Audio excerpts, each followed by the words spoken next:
Salut! Écoutez, on va parler d'Annie Ernaux aujourd'hui. J'avais envie de vous faire plusieurs vidéos sur Annie Ernaux, notamment un 10 jours dit Annie Ernaux qui sera publié pour les membres assez rapidement il me semble, et j'ai aussi envie de vous parler beaucoup plus en détail du style d'Annie Ernaux, mais j'avais également envie de parler de cette autrice de manière un petit peu plus détendue, moins scriptée et peut-être aussi moins restreinte au niveau des thématiques, parce que j'ai finalement beaucoup de pensées, beaucoup de choses à dire autour d'Annie Ernaux, et je me suis dit qu'une petite vidéo discussion autour de cette autrice et de son œuvre, en tout cas ce que j'en ai lu pour le moment, pouvait être intéressante. Cette vidéo est à nouveau en partenariat avec Nextory et je suis très contente de pouvoir vous parler une nouvelle fois de cette application que je trouve géniale. Une application qui permet de faciliter, je trouve, l'accès à la lecture en proposant différents formats, c'est-à-dire le livre audio, le livre numérique, mais aussi l'accès à certains magazines ou à certaines revues. J'aime beaucoup pour 3 points principalement. Premièrement, parce qu'il y a justement cette pluralité des formats. Moi, parfois, j'ai envie de lire des livres numériques, mais parfois, j'ai envie d'écouter quand j'ai des migraines, quand je travaille, quand je suis sur mon vélo. Deuxièmement, parce que le catalogue est énorme. Vraiment, il y a beaucoup d'autrices qui sont oubliées, il y a beaucoup de littérature étrangère. Et troisièmement, parce que vous pouvez lire en plusieurs langues. Ça, je trouve ça génial, parce que vous le savez, j'aime avoir accès aux textes dans leur langue originale quand c'est l'anglais, vu que je le parle. Récemment, sur Nextory, j'ai écouté La nuit au cœur de Natacha Apana, ce qui était extrêmement intéressant parce que c'est pas un livre, pour être franche, que j'aurais vraiment acheté, mais j'étais quand même curieuse, et c'est un roman qui est... Enfin, un roman...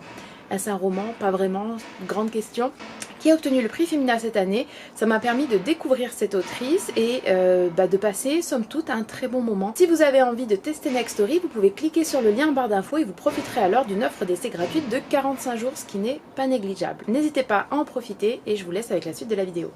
Annie Ernaux, pour commencer, c'est une autrice, pour contextualiser un petit peu, que j'ai lue pour la première fois il y a des années. Il me semble que je l'avais lue la toute première fois avec Laplace, que je n'avais absolument pas aimé, et puis j'avais lu La femme gelée, que j'avais davantage appréciée, mais qui en tout cas m'avait laissée soit indifférente dans mon souvenir, soit franchement pas convaincue au niveau du style. Et puis c'est une autrice que j'ai relue avec les années, avec La honte, avec Passion simple, avec Mémoire de fille.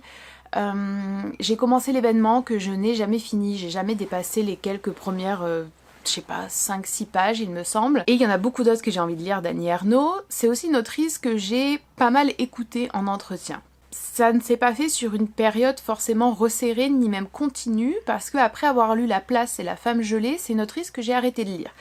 Je me suis dit bon, franchement c'est pas trop mon truc, c'est vrai que c'est intéressant au niveau de ce que ça raconte, et bien évidemment en tant que femme, La femme gelée, je pense qu'on peut difficilement rester indifférente, mais vraiment, voilà. Et puis, il y a eu l'annonce de son prix Nobel, qui m'a laissée, je dois le reconnaître, un petit peu dubitative, mais qui suis-je? Personne, donc on s'en fiche. Et le hasard des choses a fait que je suis revenue à Annie Ernaux avec tous les autres titres que je vous ai cités, et j'ai beaucoup réfléchi, beaucoup évolué, et j'ai pensé que c'était intéressant de partager ça avec vous. Le premier point, c'est un petit peu un point plus méthodo, ou plus personnel, c'est vraiment que ça m'a fait prendre conscience, encore une fois, de l'importance, en tout cas si on le souhaite, si on en a envie, et si c'est notre démarche en tant que lecteur-lectrice, l'importance de lire l'œuvre d'un auteur ou d'une autrice autant que possible.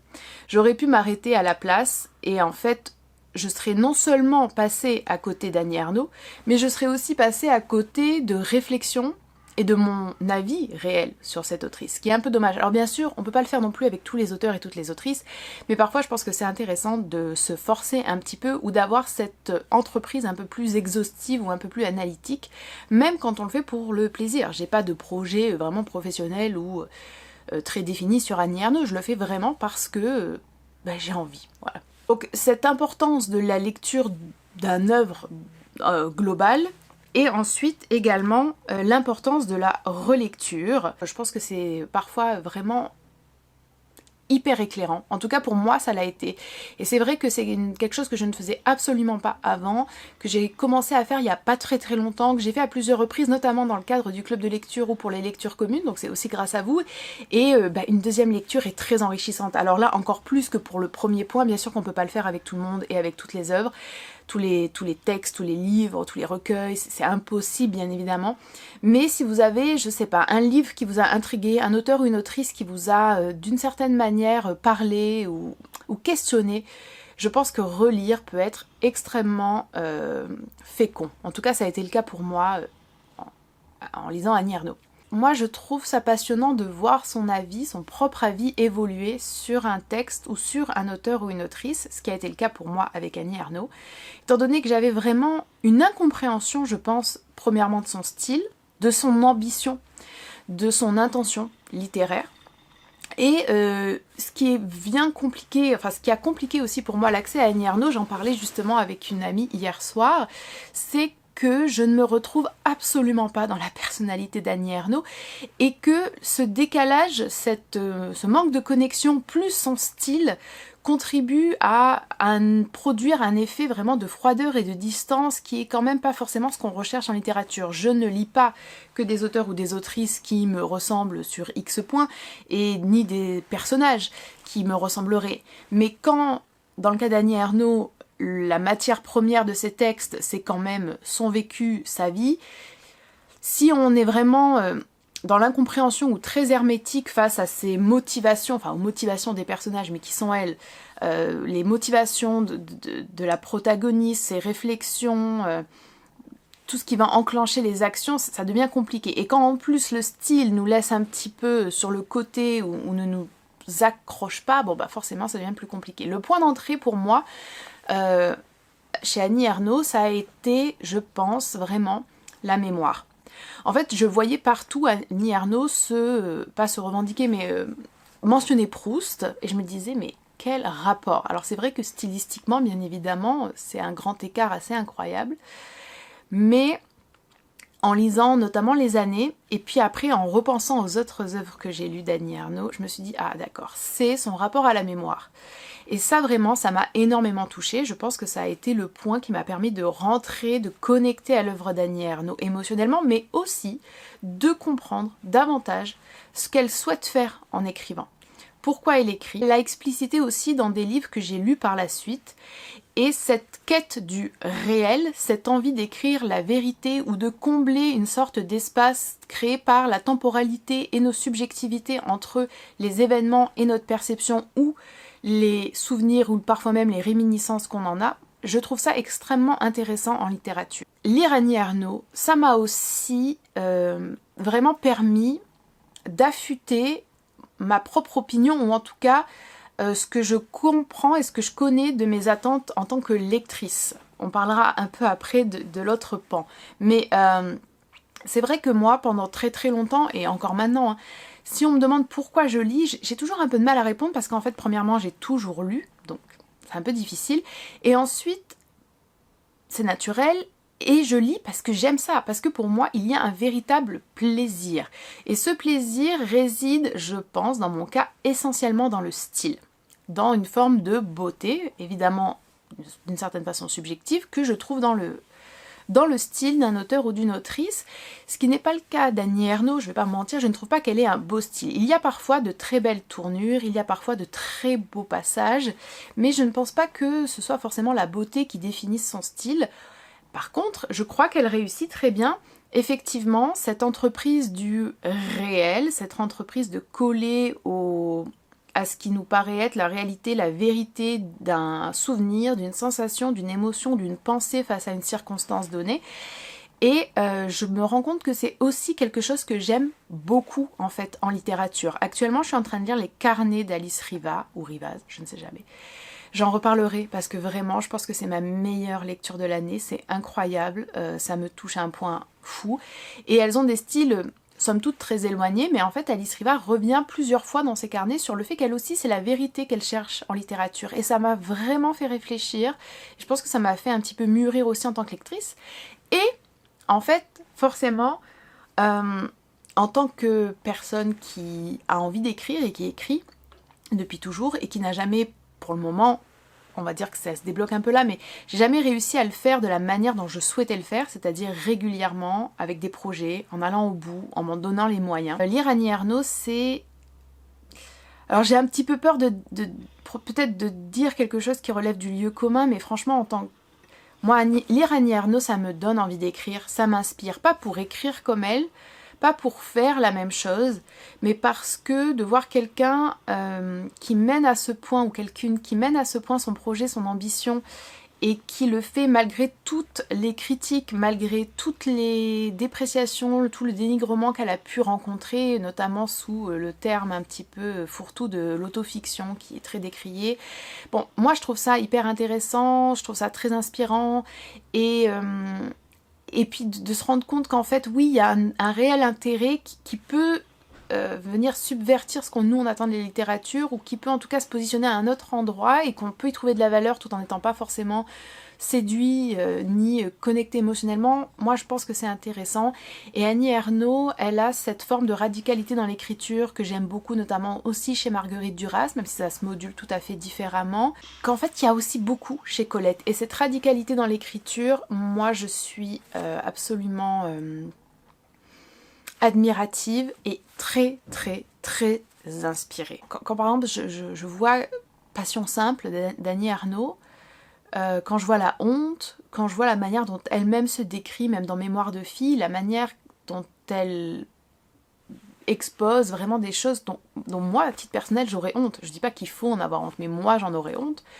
La manière dont elle ne cherche pas à effacer même sa corporalité, les rapports compliqués dans sa famille, ça pour moi c'est vraiment, comme je dis, c'est juste extrêmement inspirant, et de voir qu'elle parvient à en faire vraiment un livre, un vrai projet littéraire, et qu'elle en plus développe une vision de la littérature et un style qui vient servir le propos et qui découle en plus de cette thématique. Enfin, il y a une forme de cohérence finalement dans ce qu'elle propose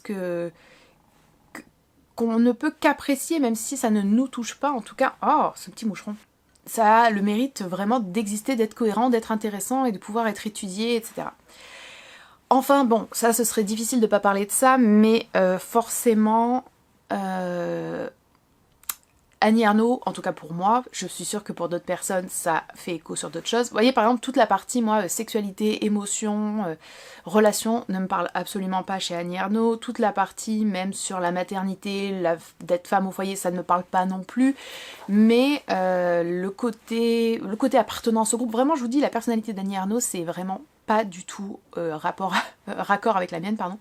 Mais bien évidemment, on a un point commun, entre autres, c'est la question d'être transfuge, le fait d'être transfuge. Et même là, je pourrais faire une vidéo rien que sur ça, parce que effectivement, au tout début, Annie Ernaux, pour moi, c'était vraiment cette autrice qui s'empare de la question de la classe, qu'elle va elle-même appeler race, et en fait, la première fois que je l'ai entendue, j'étais un peu choquée, mais maintenant, peut-être en vieillissant, peut-être en grandissant, peut-être en voyant mes parents vieillir, il y a aussi un truc qui résonne en moi quand elle dit qu'elle écrit pour venger sa race et pas forcément sa classe.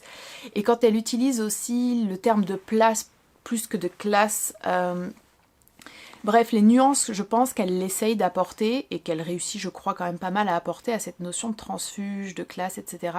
Vraiment, ça me parle, tout en n'étant absolument pas le miroir de mon vécu. C'est ça qui est aussi frappant, c'est que ça m'a confortée, ça m'a rassurée, ça m'a permis de réfléchir à ma propre identité, entre guillemets, de transfuge, même si j'aime pas le dire comme ça non plus, de percevoir les différences et les subtilités qu'il peut y avoir, parce que par exemple, Annie Ernaux, ses parents, pour moi en tout cas, sont propriétaires quand même d'un commerce, et ils appartiennent déjà d'une certaine façon à une classe de la société qui, pour moi, n'est pas forcément en bas de l'échelle. Je dis pas qu'Annie Ernaux se présente comme étant forcément tout en bas de l'échelle, mais il me semble quand même qu'elle le fait un petit peu. Moi, j'ai un tout petit regard critique là-dessus, alors que moi, mes parents n'ont jamais rien possédé, enfin, et ont toujours dépendu des horaires d'autres personnes, de la bonne volonté de quelqu'un pour les embaucher. Et en même temps, il y a un autre aspect, c'est qu'on n'est pas du tout de la même génération, donc forcément ça vient aussi modifier cette question de la classe et de la question de transfuge. Et je pense qu'il y a aussi la géographie. Je viens pas d'un milieu rural ou un petit peu mi-rural comme Annie Ernaux, je viens d'une ville du sud de la France où il y a la mer, il y a le soleil. Je trouve que c'est un facteur qui est souvent occulté, mais en fait moi j'ai l'impression que ça joue quand même beaucoup. On a l'impression qu'en fait on entend toujours parler de transfuge maintenant en littérature, mais en réalité, je trouve que c'est assez rare de tomber sur des textes qui expriment toutes ces nuances, ces subtilités, ces... Alors là, c'est mes mots à moi, je dis pas qu'Annie Ernaux, c'est ce qu'elle ressent, ce qu'elle exprime, mais ces trahisons, ces fidélités, ces doutes, ces va-et-vient relationnels, ces évolutions même de la perception qu'on a de sa classe, de ses parents, et de la manière dont ça agit, franchement, de manière très concrète sur notre vie. Et enfin, dernier petit point, je pense, qui est un petit peu plus anecdotique, mais je trouve que c'est bien de le mettre, enfin de le mentionner, c'est que c'est aussi motivant et inspirant Annie Ernaux parce que je trouve qu'elle a des textes qui sont très intéressants, très émouvants, qui ont une forme de poésie vraiment, je pense, assez indéniable au niveau formel. Après que ça nous plaise ou pas, c'est autre chose, hein, voilà. Et elle a d'autres textes qui, pour moi, bien évidemment, j'essaye d'être un petit peu objective ou un petit peu formelle pour cadrer, standardiser, pas standardiser, pour cadrer et expliquer mes raisonnements, mais ça reste quand même subjectif, hein. Mais je trouve qu'elle a d'autres textes qui sont franchement moins bons. C'est rassurant finalement de se dire qu'on a aussi le droit d'écrire sur soi, d'écrire sur les gens qu'on a connus, qu'on a le droit d'expérimenter, qu'on a le droit de proposer sa propre vision, sa propre langue, même si elle fait polémique et pas l'unanimité, et puis qu'on a aussi le droit, et c'est normal, d'avoir des textes qui sont plus ou moins bons, des textes qui sont plus ou moins aboutis et que parfois il y a un peu fausse route, je pense. Le petit écueil, je crois, c'est que Annie Ernaux, elle est quand même extrêmement encensée, et tant mieux pour elle, et c'est génial, mais malheureusement, je trouve qu'il y a parfois aussi une forme d'idolâtrie, enfin... Oh, je sais pas, est-ce que le mot est un peu fort? En tout cas, elle est... encensée, posée sur un piédestal, et je crois qu'il y a certaines critiques, notamment, vous voyez ce que je disais sur le fait de se présenter comme ultra transfuge, alors que voilà, même voilà, peut-être certains,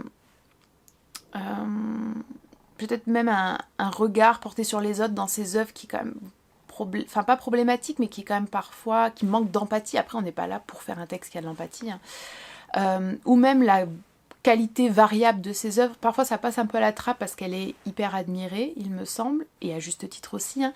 Donc voilà, c'est un peu l'écueil, et c'est vraiment ce dans quoi je ne tombe absolument pas par ailleurs, parce que je suis loin d'être absolument convaincue et séduite par tout ce qu'elle propose, mais force est de constater que c'est une autrice qui m'intéresse beaucoup, et enfin, comment dire, Annie Ernaux, c'est aussi, je trouve, pas l'intrusion, mais vraiment... l'intellect, l'intellect d'une certaine manière dans le domaine de l'écriture. Ce sont des textes vraiment pensés au millimètre, très très réfléchis, je pense très très maîtrisés, avec toujours une volonté de coller à l'ambition qu'on s'est posée, avec un regard tourné sur soi qui est... méthodique, chirurgicale presque d'une certaine façon. Elle a une écriture vraiment très cérébrale, voilà. Et c'est assez rare en fait. Moi, j'ai pas beaucoup d'exemples de ce genre d'écriture. Et ça m'oblige, ou en tout cas ça m'amène à vraiment réfléchir et à lire différemment. Et ça, c'est un vrai plaisir. Quand on lit beaucoup et depuis des années, avoir la chance d'avoir une forme de renouveau en tant que lectrice, je trouve que ça a beaucoup de valeur, quoi.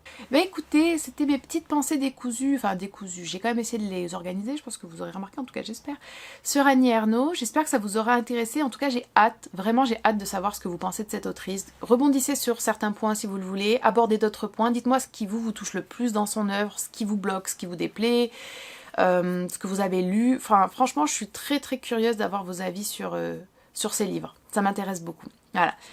Merci d'avoir regardé cette vidéo, n'hésitez pas à cliquer sur le lien en barre d'infos pour Next Story si vous le souhaitez, et puis je vous dis à très bientôt.